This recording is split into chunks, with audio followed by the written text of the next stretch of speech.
এই গরমে বাঙালিদের দুপুরের খাবারে আমিষ হোক বা নিরামিষ, কিন্তু তার সাথে একটু চাটনি না হলে ঠিক জমে না। নমস্কার বন্ধুরা, আজ বানাচ্ছি আমি কামরাঙ্গার চাটনি।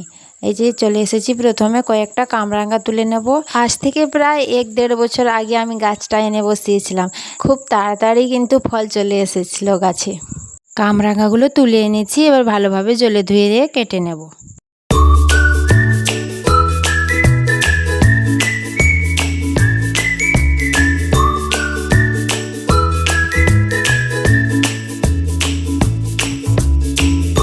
সব কামরাঙ্গাগুলো কেটে নিয়েছি। এবার উনুনে কড়াই গরম করে তাতে সর্ষের তেল দিয়ে দিলাম এবং তেজপাতা, কাঁচা লঙ্কা চেরা এবং 5 ফোড়ন 1 চামচ দিয়ে একটু ভেজে নেব।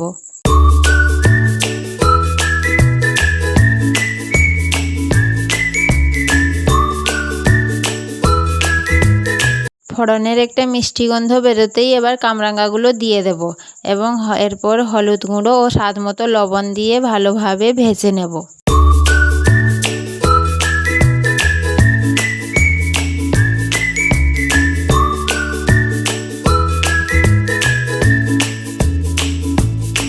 ভালোভাবে ভাজা হয়ে গেছে। এবার 2 চামচ আখের গুড় দিয়ে আর একটু ফুটিয়ে নেব।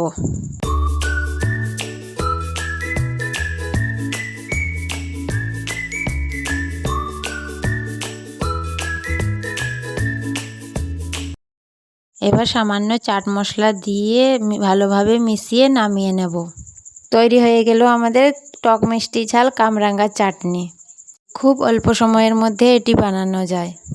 ভিডিওটি কেমন লাগলো আপনার মূল্যবান মতামত কমেন্টে জানাবেন। আর কে কে এই কামরাঙ্গার চাটনি খেতে পছন্দ করেন তাও জানাবেন। এবং ভিডিওটি যদি ভালো লেগে থাকে একটা লাইক, শেয়ার এবং সাবস্ক্রাইব করতে ভুলবেন না কিন্তু। টাটা।